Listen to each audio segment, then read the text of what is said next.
সুপ্রভাত বন্ধুরা, আমার আরো একটি নতুন ব্লগে তোমাদের স্বাগত।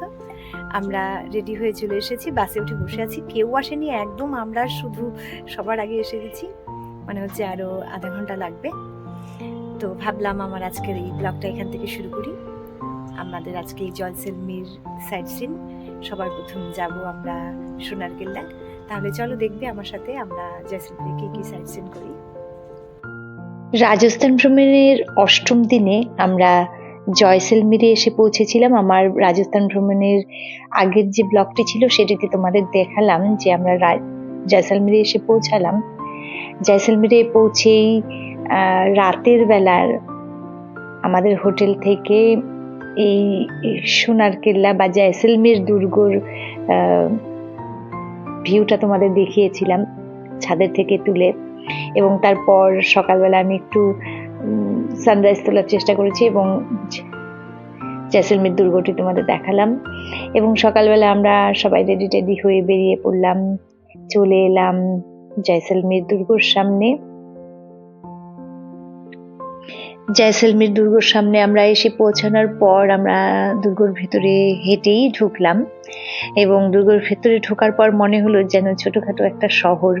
তো এই দুর্গ সম্পর্কে কিছু বলার আগে আমি বলতে চাই, জয়সলমীর রাজস্থানের উত্তর পশ্চিম দিকে অবস্থিত একটি আকর্ষণীয় পর্যটন গন্তব্য। সোনালী বালির টিলা থাকার কারণে এই স্থানটিকে বলা হয় গোল্ডেন সিটি, এবং টিলাগুলি ছাড়াও জয়সলমীরের আসল সৌন্দর্য সুদর্শন সুন্দর হ্রদ, বিশাল জৈন অভয়ারণ্য, হাভেলি এবং সংস্কৃতি আরো অনেক কিছু, যেন পুরো জয়সলমীর শহর রাজপুতানার বীরত্বের কাহিনীর কথা বলে। শহরের সবচেয়ে বিশিষ্ট হাইলাইটগুলির মধ্যে একটি হলো জয়সলমীর দুর্গ, যা শহরের মুকুট হিসাবেও তুলনা করা হয়। এটি রাজস্থানের দ্বিতীয় প্রাচীনতম দুর্গ হিসেবে বিবেচিত হয়, এবং সেখানে একটি হ্রদ রয়েছে যেখানে অসংখ্য উজ্জ্বল অভয়ারণ্য রয়েছে যা বেলে পাথর দিয়ে তৈরি। জয়সলমীর দেখার সেরা সময় আমার আগের ব্লগেও তোমাদের বলেছি, শীতকাল। অবশ্যই আমরা নভেম্বর মাসে গিয়েছিলাম, মার্চ মাস পর্যন্ত চলে। জয়সলমীর যেহেতু রাজস্থান আমাদের ভারতবর্ষের থর মরুভূমির একটি অংশ, তার জন্য বলা হয় যে খুবই উষ্ণতম, তার জন্য এই জায়গাটি শীতকালেই ভ্রমণের উপযুক্ত সময়। জয়সলমীর দুর্গটি থর মরুভূমি, যার নিজস্ব সমৃদ্ধ অতীত ও সাংস্কৃতিক ঐতিহ্য রয়েছে। এই দুর্গটি মূলত উজ্জ্বল কারুকার্য প্রদর্শন করে, এবং এটি কেবল ভারতে নয়, বিশ্বের অন্যতম বিখ্যাত দুর্গগুলির মধ্যে একটি।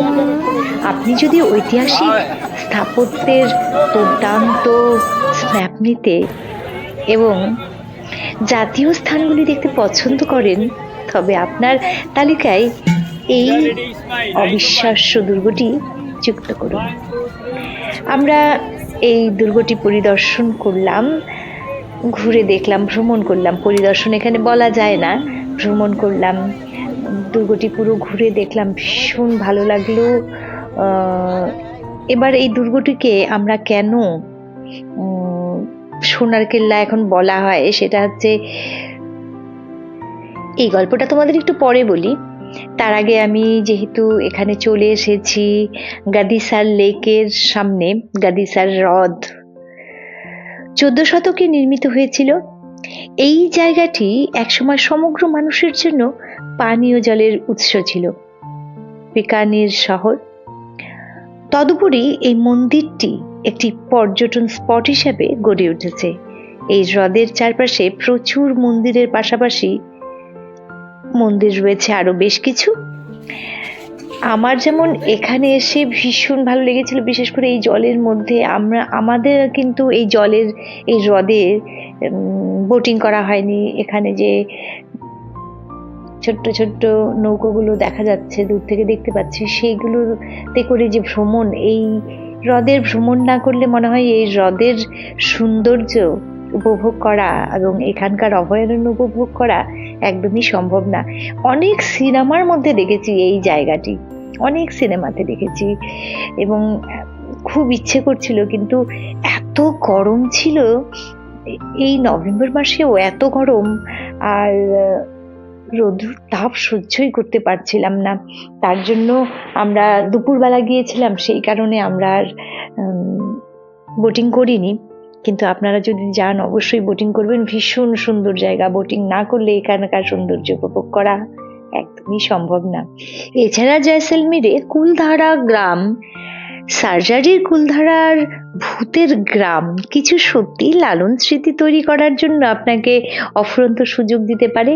এই স্থানটির ঐতিহাসিক গুরুত্বই এই স্থানটিতে প্রচুর সংখ্যক লোককে আকর্ষণ করে। 13 শতকে প্রতিষ্ঠিত হয়েছিল এটি। পরিত্যক্ত গ্রামের নিজস্ব গল্প আছে, তাই অনেকে বলা হয় ভূতের গ্রাম। তবে আমাদের এখানে আর যাওয়া হয়নি, শুনেছি। তারপর আমরা জয়সলমীরে ঘুরে আমরা আরো ডিপ ডেজার্টের দিকে এগিয়ে যাচ্ছি। যেতে যেতে তোমাদের সোনার কেল্লার গল্পটি বলি।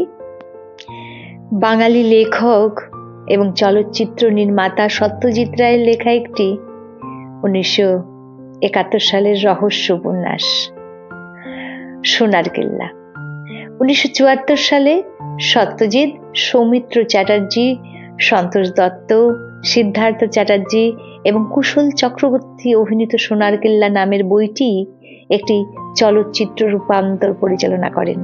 সিনেমাটা মার্কিন যুক্তরাষ্ট্রে দ্য গোল্ডেন ফোর্টসের নামে। এটি সত্যজিৎ রায়ের বিখ্যাত স্লিথ ফেলুদার প্রথম চলচ্চিত্র রূপান্তরক এবং জয় বাংলা ফেলুদার দ্বারা অনুসরণ করা হয়েছে। এবং এই সিনেমাটি তৈরি হওয়ার পরেই এই জয়সলমীর কেল্লাটি সোনার কেল্লা নামেই পরিচিত হয়ে যায়। এখন সবাই এটিকে সোনার কেল্লাই বলে এবং এর এই সোনালী আভার জন্য অনেকে মনে করে বোধহয় সোনার কেল্লার নাম। অ্যাকচুয়ালি তা নয়। অ্যাকচুয়ালি সত্যজিৎ রায়ের এই সিনেমাটি এবং উপন্যাসটির পর থেকে এই কেল্লাটির নাম হয়ে যায় সোনার কেল্লা। আসলে এই কেল্লাটি কিন্তু জয়সলমীর কেল্লা নামেই তৈরি হয়েছিল এবং এটাই ছিল তার ঐতিহাসিক ইতিহাস। তো যাই হোক, আমার এই ছিল জয়সলমীরের শহরের ভ্রমণের একদিনের ভ্রমণ। এবং তারপর আমরা চলে এলাম, দেখতেই পাচ্ছ দূর থেকে দেখা যাচ্ছে আমাদের ডেজার্টের ক্যাম্প। আমরা চলে এলাম সেই গোল্ডেন স্টার ডেজার্ট ক্যাম্পের সামনে। দেখতেই পাচ্ছ সেই সোনালী আভা, অদ্ভুত, মনে হয় যেন দূর থেকে সোনার মতোই মনে হতো। রাত্রের আলোতে তো সোনালি মনে হয়েছে। এবং আমরা ঢুকলাম, প্রবেশ করলাম আমাদের ডেজার্টের ক্যাম্পের ভেতর। এখানে এসে অদ্ভুত লাগলো এখানকার আমাদের যে আপ্যায়ন করা হলো সেটা। ক্যাম্পের ভেতরে প্রবেশ করতেই আমাদের ঠান্ডা শরবত দিয়ে আমাদের অভিবাদন করা হলো। তারপর আমরা ক্যাম্পে ঢুকে গেলাম এবং আমাদের সন্ধ্যাবেলা এখানকার মেয়েরা আমাদের ওয়েলকাম করলো এবং সেটি তোমাদের জন্য থাকছে আমার পরবর্তী ব্লগে। আবার দেখা হবে তোমাদের সাথে। সবাই ভালো থেকো, সুস্থ থেকো এবং আমার এই ভিডিওটি ভালো লাগলে একটি লাইক করে দিও। তোমাদের ক্যাম্পের ভেতরটা দেখাচ্ছি, ঘুরিয়ে দেখো কি সুন্দর, খুব ভালো লাগলো। টাটা, সবাই ভালো থেকো, গুড।